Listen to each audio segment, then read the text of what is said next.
turnover at halfway. Oh, yes, sir. Clock at 10. Adams the off balance. Oh my goodness! Two on the clock.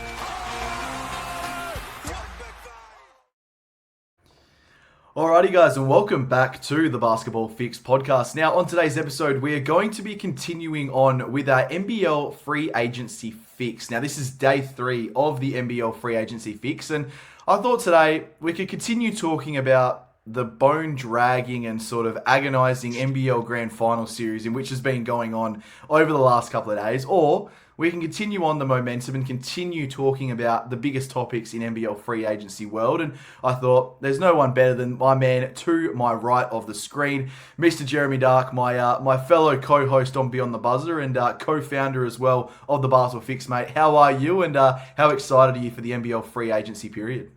Mate, it's insane. There's so much going on. Like, you flick through the free agency tracker on the website and, like, you don't sort of realize how open it is, how much the NBL could really look completely different next season, because there's so many players that are, like, still weighing up their options, so many players that are off contract.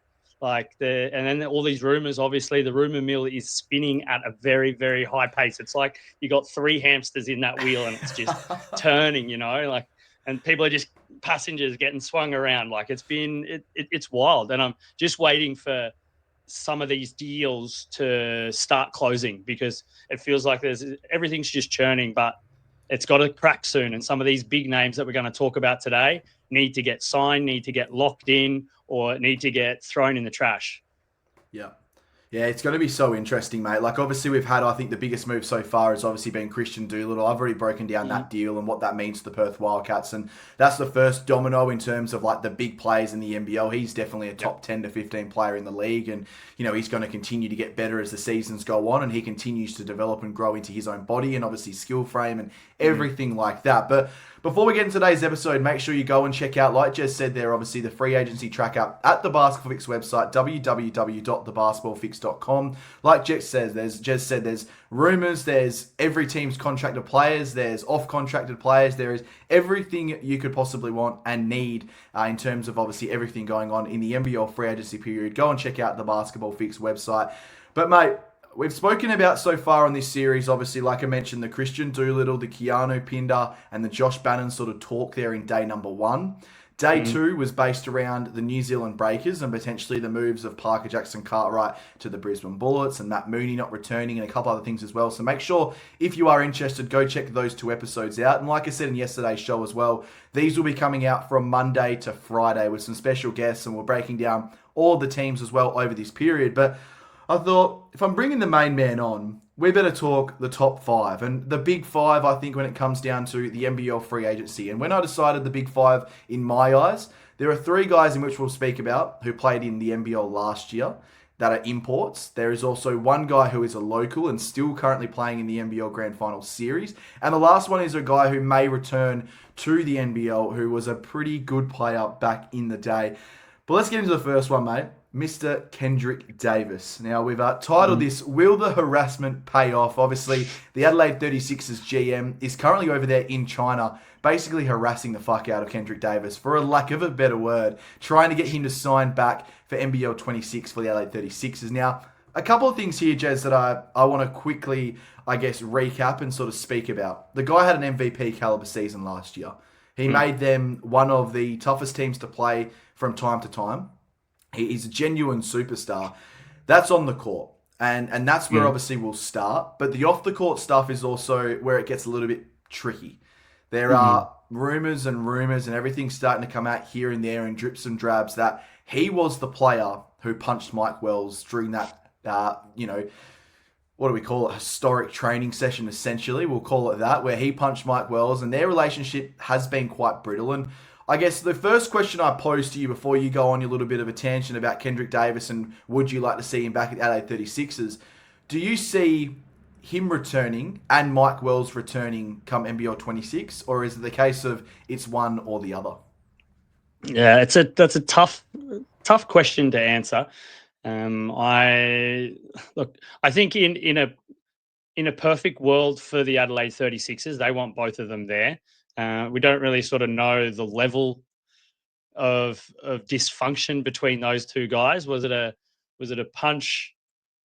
Like, what was it all about? Was it a brotherly punch? Was it a punch in an argument over something? Is it an absolute massive riff? But I think we saw it, of all the dysfunction that goes on at the Adelaide 36ers club, I think this was probably the most visible. I think there were plenty of times throughout the season where you saw that those two guys didn't get along or had different opinions about certain things. And is that, is it Kendrick Davis thinking what Mike Wells is doing is not good enough or not up to a standard? Or is it the opposite? Is it Mike Wells as a coach pushing the limits of Kendrick Davis and saying, all right, if you want to be an elite player, then you need to be doing these sorts of things. And I think there could definitely be a lot of criticism about, the way that he played defense and certain things like that, some of the sort of the effort markers. And when you put someone under the pump like that, players react in a certain way, and maybe he felt threatened, and that's where a punch came from. But then there's a mutual respect over it, or, who knows? We can spin that Ruben Mill round and around and around just as much as free agency, because it's wild. But I don't know. I'm more inclined to think when it comes to Kendrick Davis about who's going to be at the club. I think that plays a big role for him. But I don't know. I want to hear sort of your opinion first, and then I've got a pretty decent theory about Kendrick Davis as well. Yeah, I'm a big fan of Kendrick Davis. Now, do I necessarily think that the right fit for a Kendrick Davis is the Adelaide 36ers? Not a chance in hell.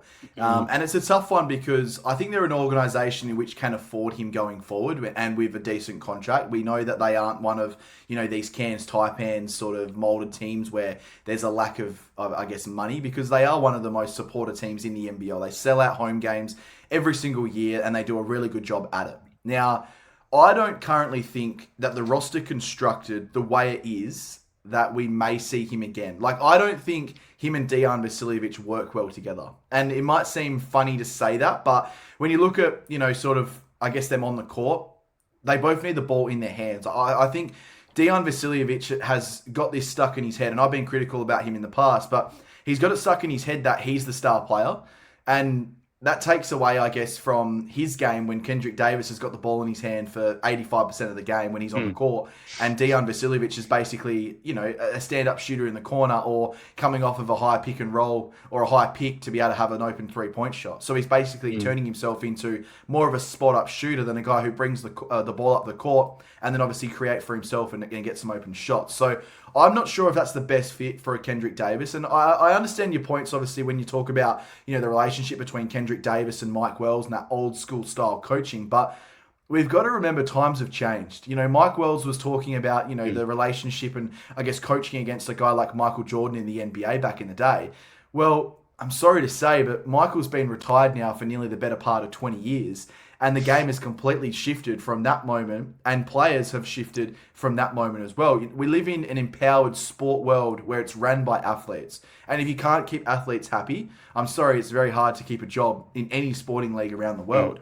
So I'm not sure. Like, my belief currently is, I think that the conversations, and this is only my opinion, and I haven't heard anything about this, but my opinion is, if they're having such a hard time securing him back for NBL 26, there will be some conditions to him potentially coming back. And I believe one of them will be, I don't want Mike Wells at the club. But the Adelaide 36ers are going to push back hard on that because, as we've spoken about, they've been the most dysfunctional franchise in NBL history. They want Mike Wells at the helm for one reason and one reason only. Because they don't want to be seen once again as the team who sacks another head coach going into a new season and restarting the culture all over again, even though they need that.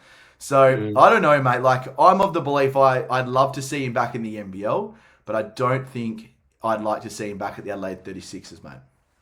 Yeah, I agree with you. I think the DJ issue is massive. They've committed to him.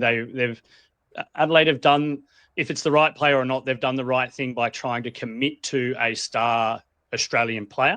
That does have the potential. He's absolutely got the potential to be a top guy. He's shown that in patches, but not enough consistency. So they've done the right thing there. But like you said, he needs the ball in his hand. We saw the big problems in the beginning of the playoffs or the play-in and at the end of last season where the effort wasn't there. He's disinterested. So they need to create an environment where if they're committed to him where he is going to be the best version of himself. And that doesn't really seem to be with a player like Kendrick Davis. He needs to give him the chance. You've committed to him. Give him the chance to be the number one guy. Get someone that's going to support him and that he can feed the ball to instead of, and having all the high amount of usage. So, but when it comes to Kendrick Davis, like, I don't know, do you see his relationship with Montrezl Harrell as a big reason why he could potentially stay in the NBL? Do you see these guys coming as like a pair packet, or it could be a sell for one team or another?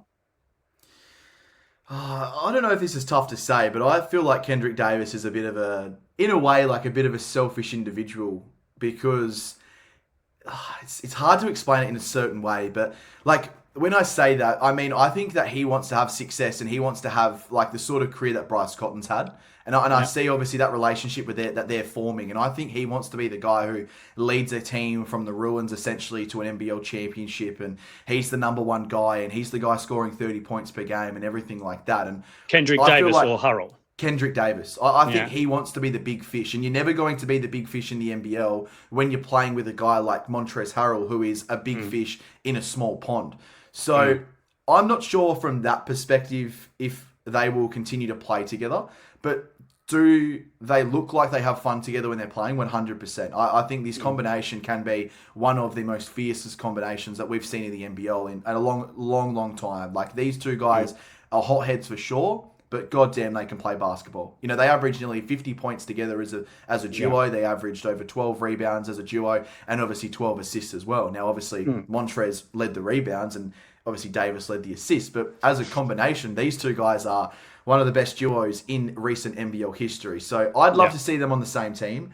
But I'm not sure when it comes down to money, if the Adelaide 36ers can afford to pay Isaac Humphries some decent money, who's a local Australian who just signed away for a couple of years, Dejan Vasiljevic the same sort of money, then go out and sign two of the top 5 players in the NBL who are going to want some big money, and then potentially go out there and find a third import because they have no depth. So we will see the same sort of situation once again with the Adelaide 36ers where, okay, all well and good, you've got the best starting 5 in recent NBL history, but your next 10 players have got no bloody idea how to play basketball to the certain level they need to be playing to play NBL basketball to win championships and everything like that. So, mate, I'm interested, eh? But let's move on as we speak as well to, I guess, the main man of the NBL free agency. This is the domino that I think everyone is watching, and I am as well. This is the one that I care the most about. Really?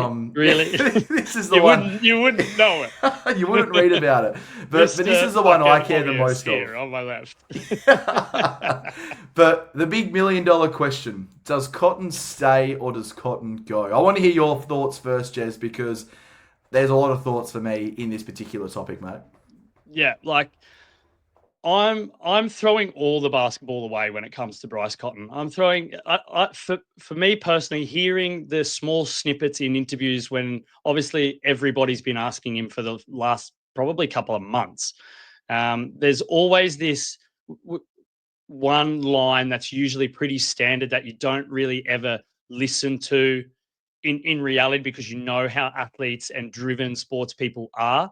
But Cotton is constantly saying, I just want to do what's best for my family. And I think that's the biggest card for him. Like, he's not so old. Cotton's, I think he's 31, 32, somewhere around that age bracket. But, you know, he's got a young family. He's been working hard on trying to sort out all this visa debacle. And I think that almost gives us a little bit of insight into maybe what the decision is going to be for him. Because for me, it feels like if he's still carrying on with this, with the amount of, like, his case has just been ongoing forever, but there's still new information. Just recently on the Perth podcast I listened to, it was like 2 weeks ago, where they're still talking about new updates of Bryce Cotton's visa. So he must still be trying citizenship. He's still trying to get his citizenship. There's a new date now, 28th of May or whatever it is, where he can apply. I think that sort of gives it away in me believing that he is going to try and stay in Perth, because he's still trying to secure this citizenship. But I think it is. He's got stability in Perth. His family loves Perth. He loves being in Australia. He's still working out his visa. So that, like, for me, that's it. I think he likes the stability of being here, and that's the most important thing. I know you're going to go on a tangent and all of this and talk about all the basketball stuff, but for me, I think this is probably, it's not the only piece, but I think it's the biggest piece in his decision is being somewhere where he feels that he can live and that his family can be happy. Yeah, I 100% agree with your perspective on that. Like, I think the family part is 100% key, and that obviously does come down to the citizenship part. You know, we've got to think it's more than potentially just him playing basketball. He may want to set up shop in Australia post this basketball career, which, being a citizen of Australia is a massive step in the right direction for things like your kids' schooling and obviously giving them that sort of healthcare and everything and all those benefits as well.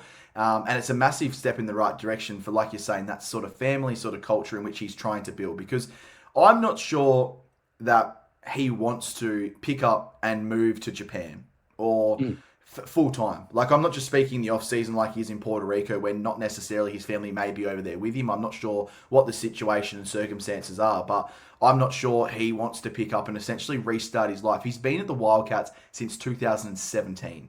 So 8 years over here in Perth, you build those relationships, you build those connections, you've got that team environment, you're one of the greatest players of all time. You could go down as the greatest player of all time. And that's where I will digress slightly from this conversation. I think a guy like him, who is possibly the closest thing to Andrew Gaze in terms of accolades and the career that he's had to date, that has to be playing a small factor in the back of his head. Now, I'm not saying that is 50% of the decision. I'm saying that's 25% of the decision. I think family and obviously setting himself up for his future with enough money and everything like that is 75% of this decision. But I think there's a certain little part of the legacy part. And to go down as the greatest player in arguably the second or third best league in the whole entire world has to mean something to Bryce Cotton. He'll be etched in record books. He's already won 5 MVPs. Andrew Gaze has got 7. That's the greatest player of all time when we look at Australian basketball and the NBL. And he is rivaling that right now. And if he has another couple of years where he doesn't look like slowing down anytime soon, he's got that LeBron James mentality where it comes to paying and making sure that he's recovering and he's rehabbing and he's taking his time and his strength and conditioning is on point. He is the fittest player in the NBL at 32 years of age. I just think he's got so much basketball. And if I'm going to put a percentage on, and I'll ask you the same question in a second, but if I'm going to put a percentage on him returning to the Perth Wildcats come NBL 26, I'm pretty confident, mate. I'm at 90%. I think he returns to the Perth Wildcats. There's a 10% chance he leaves because the Wildcats are trying everything. He's just hit a game winner over in Puerto Rico, and the Perth Wildcats are reporting on that like he's just hit a game winner for the Perth Wildcats. It's unbelievable. Yeah. So, yeah, I'm at 90%. Where are you? Like, with your initial thoughts and everything, all things considered, this small little conversation here, what's your percentage on Bryce Cotton staying at the Perth Wildcats and then the percentage of him leaving to somewhere else? Yeah, no, I'm definitely there as well. Like, I don't see him. Yeah, at this stage of his career, I and like about with all the stuff that we've said, I don't see him leaving Australia. And he's officially said if he's going to be in Australia, he's going to be in Perth. He loves it there, and Mark Arena is going to be throwing everything at him. Like the amount of cash that everybody sees, the contract money you'll see, but there'll be stuff tied into his contract because it's a future decision for Bryce, and 100%. He's going to, however many years he wants to keep playing is however many years. And then he's going to be in the Perth organization forever if Mark Arena has anything to do with it. And that's also extremely important for him. So I think you can pretty much, if he signs this deal, which we say, we'll say 90%, then you lock Bryce Cotton into the Perth Wildcats organization for as long as he's still involved with basketball. I've got 2 little questions here about Bryce Cotton and the organisation and the standpoint of maybe are these deterrents or are they attractive parts to obviously coming back to the Perth Wildcats? Now, like I mentioned off the top of the show, Christian Doolittle re-signed for 3 years. I think they've got a very solid relationship. They have a healthy relationship and they have that brotherhood relationship. Those 2 guys love playing with each other and you can see that. Now, the first question of this 2-part question is that a factor for the Perth Wildcats and obviously with re-signing Bryce Cotton? And is the John Riley scenario and situation that's been brewing in everyone's sort of head over the last couple of seasons about him having a strictly professional relationship with John Riley, and they're not probably having the sort of relationship that him and Trevor Gleeson had and all that sort of stuff, I don't think it's a massive factor. But do you think that there's the attractiveness with obviously Christian Doolittle returning, but then there's sort of a small little deterrent with obviously John Riley being the head coach for a number of years to still come? No, I don't think so. Bryce, a professional. You have relationships in life or in basketball, in sport, that are better than others. There's nothing wrong with having a strictly professional relationship with the coach of your basketball team. You don't need to be buddies. You just need to have respect for each other and respect for the decisions that you make, and be able to challenge those decisions when you maybe don't agree. That's a professional relationship. So I don't see, as the older Bryce gets and the more experience he gets, he's going to have, like, he has a big say in the locker room, and he has a big say with Riley, and I'm sure they understand each other. And as long as that's happening, then it doesn't matter. They don't have to be sinking beers at the pub together after, or at Christmas time sharing some prawn heads. Like, you don't have to have that. You can have that with Christian Doolittle. You know, maybe a big part of this whole Bryce Cotton contract is, I'll stay if he stays. You sign him, I'll stay. Like, that's more likely, in my opinion, that has happened than Bryce going, if you don't get rid of Riley, or, you know, I'm not going to stay if Riley's staying. That's not going to happen. I think it's more the opposite. Sign Doolittle. He's my boy. They've got that relationship. He's happy in Perth. I think that's more important to Bryce than having a professional relationship with Riley. No, I think you're bang on, mate. There's so much more to play out in this situation. Like, we could honestly sit here for a 40-minute show and break down the Bryce Cotton scenario and all the different situations in which he may re-sign in, and the situations he may not re-sign in. But let's get to the other big name, obviously, of this NBL free agency period, and that is Mr. Montrezl Harrell. Who? The wild child. Montrezl Harrell, mate, obviously. Everyone knows. Okay. We'll be using him in the title, mate, and it's absolutely going to draw eyes from everywhere. And he'll be on the thumbnails in the title. This guy's just money. And the thing with him, though, is the big thing for me is I think we'll see Montrezl Harrell back in the NBL for NBL 26. Now, can I necessarily say that he will be at another club? I don't think he'll be anywhere else but the Adelaide 36ers. Like, I just think... That's a big call, bro. Yeah, it is. But I just think the dysfunction in which this organisation has, they're the only club that can probably put up with the dysfunction that Montrezl Harrell brings. Like, as much as he brings eyes and he brings attention, I don't think a Melbourne United are going to go after him, even though they can pay him the money that he needs. I can't see a Sydney Kings going after him at all. I can't see, as much as there's a part of me that would love to see the Perth Wildcats go after Montrezl Harrell, I can't see that happening with, obviously, the re-signing of Christian Doolittle. And then you pretty much open the floor to what team can pay him the most. And you've got the Brisbane Bullets, that next category. You've got the Illawarra Hawks, you've got the Tasmanian Jack Jumpers, you know, and then you've probably got the next category down will be the New Zealand Breakers and the Cairns Taipans. So there aren't that many teams that could probably pay him the money in which he is going to demand, because he was still a top 5 player in the NBL. Now, there's an old saying, and it's the old big fish in a small pond. And that's what Montrezl Harrell is over here. He is a superstar name. Even smaller pond, a smaller ecosystem in Adelaide. Yeah, where everyone literally knows everyone's business. And that's the biggest problem. But there are reports, and I have heard this over the years and everything like that, where he's basically not welcome back in the NBA. Like, I know obviously the fact that he was essentially trying to come over here to make it back to the NBA. I don't think that's even a possibility.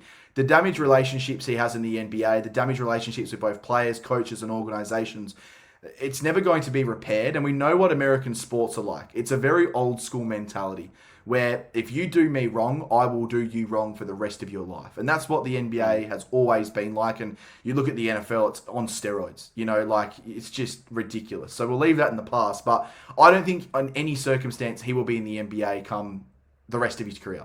So staying in the NBL is where I see him going, or unless he goes overseas and commands the big money that I know he can obviously attract. But in terms of obviously staying relevant, being one of the biggest leagues in the world with the ESPN sort of ratings and obviously the American sort of side of everything and the audience and everything like that, I see him come out to Adelaide 36ers. I think this is another sure thing. I think we'll see him come NBL 26 in an Adelaide 36ers jersey and potentially, you know, having another crack at it. What are your thoughts, mate? It's a big signing, isn't it? Like it's one of those things, isn't it? It's massive. It's a big signing. We need him in the NBL. Oh, 100%. Like we as the Basketball Fix organization, man. He should be the face of our organization. He needs to stay. Larry needs to pay him that ambassador We'll give him money, the mate. lint from our pockets if he stays. He can have it all. I'll be doing rolling lint balls for him out of the dryer, like it. But yeah, like in all seriousness, it's. Yeah, I think you brought up a really, really good point about him trying to still stay relevant. I sort of haven't really thought about that much. I'm like, okay, Montrezl Harrell is all about the bling. He wants the cash. But you know what? Staying relevant is probably a really, really important point you make there, because he can go to Asia in 2 more years, 3 more years, and still earn pretty close to the money or the big money that he's going to make today, because he is that big name and he's still going to carry it, especially if he performs even as well as he did last season in the NBL. So I think that could be a really big factor. You're still in the third best league in the world. You're getting paid good money. You're in the center of attention. Like, you're the face of the league. You can cause as much ruckus as you want, and they're still going to be there kissing your ass, because the NBL doesn't want Montrezl Harrell to go. So we saw last year the craziness that went on. There's a small little suspension which just adds to the drama, and probably wanted an extended period off anyway. So it was the perfect timing to be suspended, really, wasn't it? Like, so take a break, enjoy some time with your kids. Like, you know, you could add all that. But where I differ is I can see him at a different team. Like, I think Melbourne United might be a bit of a stretch, but he fits there, certainly. Like, you go onto the free agency tracker and you see how their contracted players look. They got Marcus Lee off contract. You've still got Lowe on an option, I think it was. Jack White's a free agent as well. And Jack White's a free agent. There's cash, there's import space. So he could definitely go there. The fit is there. But for me, I don't know. I want to see him in a Sydney Kings jersey, to be honest. I think if there's another team that could enjoy the extravaganza that is Montrezl Harrell, it's the Sydney Kings. I don't know how it works with Gorge, but I don't know how it works with Bogut. I think it's Bogut more than Gorge. Like, I don't know. Yeah. Like, I think they've buttoned heads in the NBA drama, before. doesn't it? Oh, It's it does. perfect. Like, it's almost a perfect script. Like, imagine if he goes there, he's the center, like, living in Sydney, he's still going to be like living the dream out at the eastern suburbs in his tight white, like those white swimmers down there by the beach, flexing his thighs, and like you can just see it. You can see all the photo shoots down by the harbour. Like, I think he fits into Sydney extremely well, and they've also got the cash, they've got the import space. They need a big, get a true 5, which is what they sort of struggled with. You know, bring Kendrick Davis along for the ride if you want. If someone can afford it, it's the Sydney Kings. All of a sudden, you've got the Adelaide 36ers show in Sydney in the limelight. You got both of those guys exactly where they want to be. Big rumor. There's nothing behind it. I'm just saying what I think could be awesome. It'd be awesome for the league. It'd be awesome for the Sydney Kings. Puts them back on the top, center of attention, and they got the skill. And Gorge has got the talent to build around. I don't know. It'd be cool. Oh, it'd be massive, mate. And I think the thing as well is, obviously, they're looking for a guy to replace Xavier Cooks, potentially. We just don't know. Yeah. I know he's been suspended for the month long, but there's rumours that the Sydney Kings... I think it's all bullshit, to be fair. I don't think the Sydney Kings will come down harder than what Basketball Australia has and the NBL. No. Like, anyone who thinks that the Sydney Kings are going to make a stand on it, they're wrong in the head. They are absolutely so far out of it. You know, there's obviously... I'm not going to go into it too much, but there's obviously the Shane Hill drama at the moment. I don't know if you've seen that with the Sydney Flames. Well, that's gone to WorkSafe, and their owner, Paul Smith, has been very vocal about that and saying how terrible that is. And 100%, that's terrible. If those rumours are true and the court case stands and everything like that, they're terrible rumours. But you've got your guy and your lead guy who's tested positive for illicit substances, and you're happy with a month-long suspension when other clubs and other organisations and other codes suspend players for years. You know, the AFL, like, it's 2-year bans most of the time, isn't it? Yeah. Yeah, but I don't know. Like, do you think the most recent one's probably Ezra Mam in Brisbane Broncos? He got suspended for, I think, 8 or 9 weeks. He crashed a car Now, there you go. on illicit substances, if that's the word we're using on the show. Yeah. Like, Yeah, like it's a so. tough one. Like, I'd love to see Montrez in Sydney. Like, I think, like, to digress away from the Cook situation, like, Yeah. I think it'd be awesome. And I think as well, where Montrez is going to have a lot more fun is the fact that, like we said, he's a big fish in a small pond, and you'd love to be in one of Melbourne with the city nightlife, and the same with Sydney, and even the same with Brisbane to a certain degree. They've got that draw card with nightlife, with fun, with everything going on. Yeah. You know, why wouldn't you want to go play for Melbourne when you've got the F1 on one weekend with the AFL starting back up, you've got the NBL on, everything going on? You'd absolutely love it as a professional athlete. I don't think I'd love it because I wouldn't be able to concentrate on training and all that sort of gibberish, but you know, it's going to be massive, mate. What's your prediction? Like, where do you think realistically he'll sign? Like, let's go. I know you've had a little bit of a fun there and all that sort of stuff, but if you believe that Sydney's the team, like, Sydney's a 100% massive draw card because they've got the cash to be able to pay him. So I want your guess, mate. Where does Montrezl Harrell end up? I don't know. I'm going to say one. I'm going to say either Sydney or Melbourne. Yeah, love it. I think they've got the cash. I think he moves away from Adelaide. Adelaide's I don't know. It was too much of a show. Yeah, well, I'm gonna lock in Adelaide. I think I'm gonna go back to where he was. I think he'll just end up back there. I think if they don't sign Kendrick Davis, and that sort of comes out, Montrezl Harrell will be the biggest signing, and he may be the highest paid player in the NPL come next season. And I think, Larry, to be honest with you, mate, I know you're probably not listening, but if you are listening, you need to give this guy some ambassadorship money. I think that's the easiest thing going forward for the NBL. He's a massive ambassador for the league. They're making plenty of money off him, so it's time to fill his pockets up a little bit. But let's speak about guys who have a positive impact on the league. And this guy has a massive positive effect. Alan Williams, mate, he has essentially said that he's happy to come back to the NBL. Now, when a player says to me they're happy to come back to a league, that normally does sort of correlate with the fact that there is no interest in this player coming back to the league by teams. Normally that's what it is, isn't it? They're just trying to sell themselves to the league and, you know, get the buzz around them and get them talking about it and all. But my quick little thoughts on this, I love this from an ambassador point for the NBL. He's been a great ambassador. He was always on NBL Overtime. He had the Southeast Melbourne Phoenix podcast going. He's a massive factor. He loved the NBL, loved the league. Does it make sense for Big Sauce to be back in the NBL? And if it does, where do you see him potentially landing? Yeah, I think it's more just about a team that's going to take the risk on him, to be honest. He's still having knee issues. He's had knee issues for big stretches of his career. Even now, at the moment, as we speak, he is down with a knee injury playing in Korea because and it wasn't like a major, but he just fell and then needed 2 weeks off. So I think it's a huge risk to bring him in, and I think that he can't be your number 1-5 because you're gonna have to. He's got to be more of a like probably coming off the bench. I don't think you can be building a team around Alan Williams like you used to be able to, because I think the risk of him being missing for chunks of the season is too high. So I think you bring him in, you play limited minutes, you have to manage his fitness, you have to make sure that he's strong. So for me, that's the call. But like you said, he brings a lot of positives because he's very well media trained. He's a good guy. He brings you good publicity. He can be out in the community. You get a lot of that with him, but it's just using him in the right way. But I just don't see that it's maybe as much as you would hope for a guy like that. Where do I think he's going to go? Yeah, I don't know. That's a big call. Like, I'm pretty sure you've said earlier that you don't see him going to Southeast Melbourne, but he fits in a lot of organisations. I think he could sort of really end up anywhere.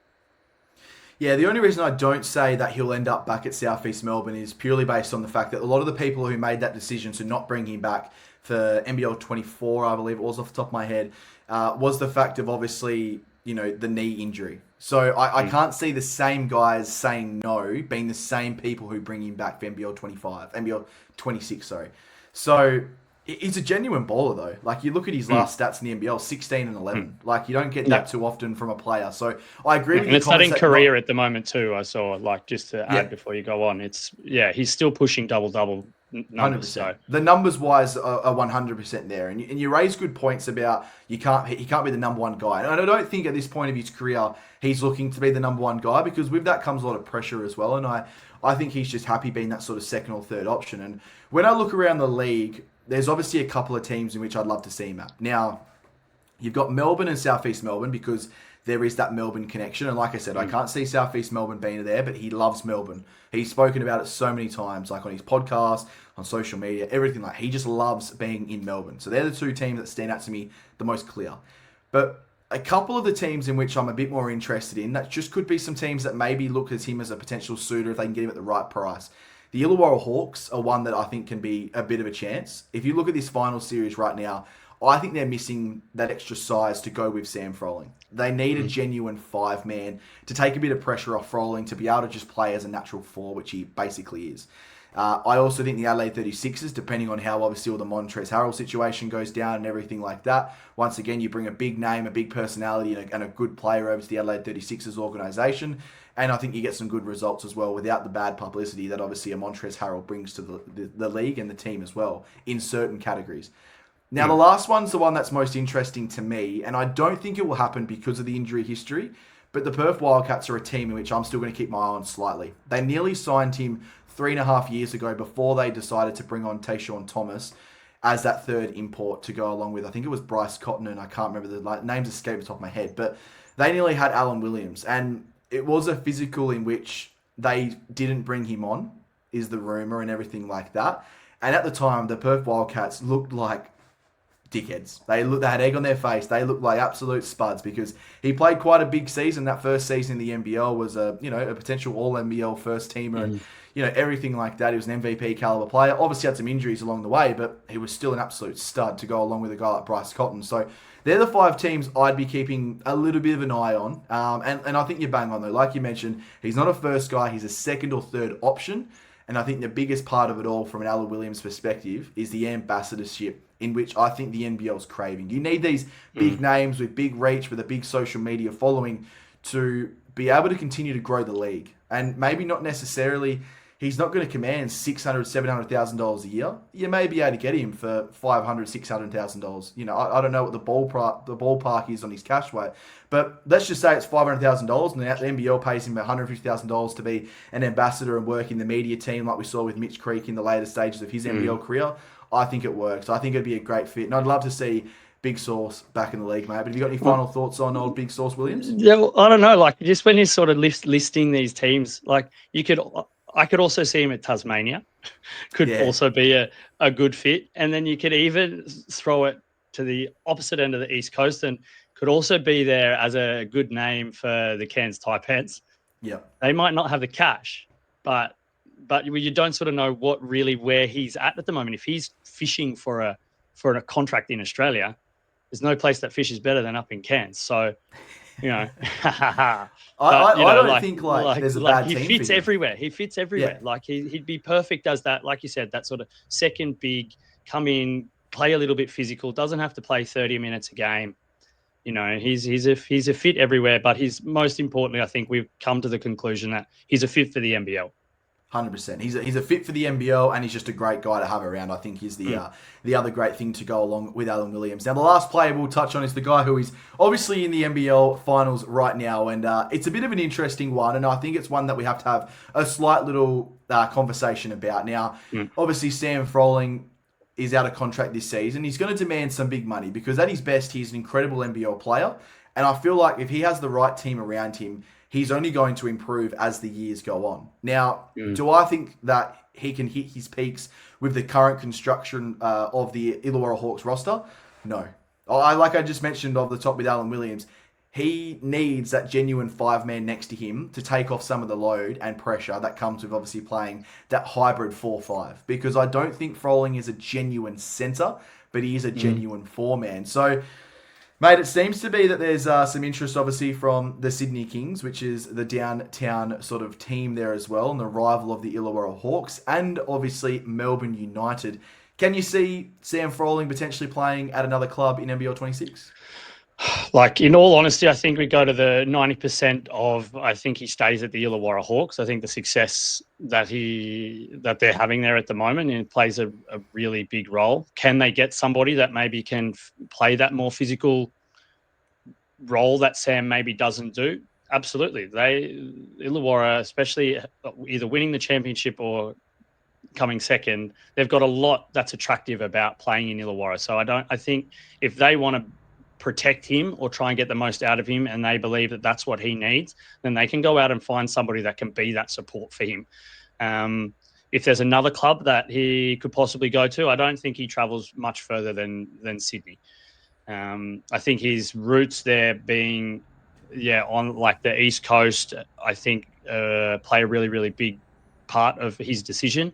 And I think, you can live in your same house. You don't have to move. You're just playing, up the highway. So I think that's a pretty big card if he was to play anywhere, especially if the interest is there, you can get the money.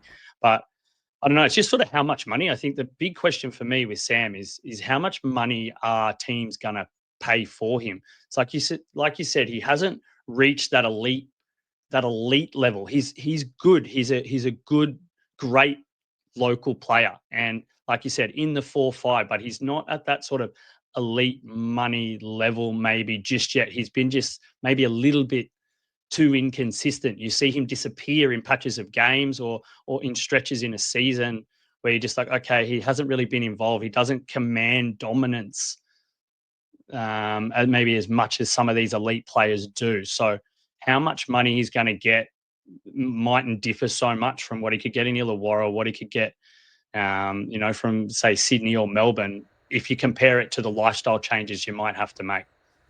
Yeah, well, it's crazy because he feels like he's so much older because it feels like he's been in the league for such a long period of time, but he's only 25 years of age. And that's what surprises me a little bit. He was an All-NBL second teamer this season. I know some people may be, critical in the fact that do they believe he was an All-NBL second teamer, blah, blah, blah. But the fact of the matter is he was an All-NBL second teamer this year. 25 years of age. In sport terms, he hasn't even hit his peak yet. 27 is when people say that's your peak, from 27 to 32, and then you start to decline. And obviously, the rise up is a gradual one as well. And especially for big men who 9 times out of 10 come into professional leagues gangly and out of shape, or not out of shape, I guess, not used to their size, and they don't know how to use their size. So it's teaching them, obviously, how to be the best thing. But I think for Sam Froling, the most important thing is that he continues to try to develop the three-point shot. He's gone away from it completely. And from a modern big perspective, you need to be able to play outside. Because if he doesn't want to be classed as a 5-man, then start shooting three-pointers. Because that is the only way you are not going to be known as an inside player. Because teams know they can just drop back off him, make him shoot mid-ranges, make him shoot three-point shots. And it's pretty much a hope at this point. So I think, to be honest with you, mate, I'm on the same boat. I can't see him leaving the Illawarra Hawks. I think I'm at 90%, 95%. I could even say 100%. But a big draw card and maybe a little sweetener for the Illawarra Hawks to maybe see, let's just say it's $750,000 from the Sydney Kings. That's the offer for Sam Froling over 3 years. And then let's just say the Illawarra Hawks offer him $650,000. $100,000 difference. But the Illawarra Hawks can promise to give his brother, Harry Froling, a contract as well. I think Sam Froling stays for the $100,000 discount and his brother with him at his local team. Because Harry, if you guys don't know, was an absolute genuine star. He was a guy who was on NBA radars back in the day, had a massive one-punch attack 768 days ago, I believe it was, or 769 days ago. Ruined his NBL career, and it looked like he was never going to play professional basketball again. He has then just come back. His first game in the NZNBL, dropped 32 points and 12 rebounds. Haven't played for 2 years, go to a professional league over there in New Zealand and dominated. So I see there's a world, and I think as well for Sam, there's that thing in the back of your head. I want to play with my brother because he wasn't supposed to play again. And I think they're a close-knit family. The Illawarra Hawks are a close-knit community and a close-knit sort of organisation and everything. They run off family values, essentially. So I can see him 100% landing at an Illawarra Hawks with his brother, and I'd love to see it. So I'm going to go with you, mate. I think Sam Froling's 100% a lock to stay at the Illawarra Hawks. And yeah, I think in terms of a big name, he's 100% that, but he's probably not a big name who's going to be on the move or leaving the NBL like some of these other guys as well. So, mate, it's going to be exciting, but that's going to wrap up today's episode. It's been an absolute ripper, mate. Day 3 of the NBL Free Agency Fix. I'd love to have you back on, Jez, again, mate, and we'll break down a few more of the big moves. I know, obviously, you're a Jack Jumpers fan, and I've got JD from the Tasmanian Takeover coming on in a couple of days to break down the current construction of the roster and talk about a few of the rumours with the current players. And then next week as well, when NBL Free Agency starts to really kick off, I'm going to be having Berto as well on from the Tasmanian Takeover to talk about some of the rumours and obviously the signings in which will start to be coming as well. But Is there a bigger fanatic than JD? Oh, mate, he loves it, doesn't he? I think you're lucky that it's a safe environment, that it's the NBA and he stalks a NBL and he stalks an NBL team. Because if he was out stalking anything else, he remind me of kind of like the cable guy, you know, like he would go to those types of stretches. He's an absolute fanatic. He's obsessed. He's loving it. Like his energy. I think the other is thing awesome. as well is wait for the Tassie Devils to kick off, mate. There's going to be some interesting stuff there as well, isn't there? It's going to be interesting, but we've got so much content. I'm really trying to jam-pack these episodes in, and, you know, obviously today's been a 45-minute episode, but some of these will be 25, some of these will be 30 minutes, everything like that. But it's about delivering you guys, the people at home, the content that you want to see. NBL Free Agency is my favourite time of the year. So we'll be having as much content, we'll bring as many people on as possible to get their opinions and their perspectives and break down the rumours, and we're keeping up to date with everything as well. And if you want to keep up to date with everything going on, like I said at the start of the show, go and check out www.thebasketballfix.com and check out our NBL Free Agency tracker. Also, go and check out our Instagram at The Basketball Fix Podcast. Plenty of content over there as always, but we will be breaking down all the biggest news and showing you the re-signings and the signings and everything like that for all of these NBL teams. So plenty going on as always, Mr. Jeremy Darke. But until next time, mate, I'm looking forward to obviously talking some more NBL Free Agency Fix with you in a couple of weeks. But we'll have NBL Free Agency Fix Day 4 coming out tomorrow.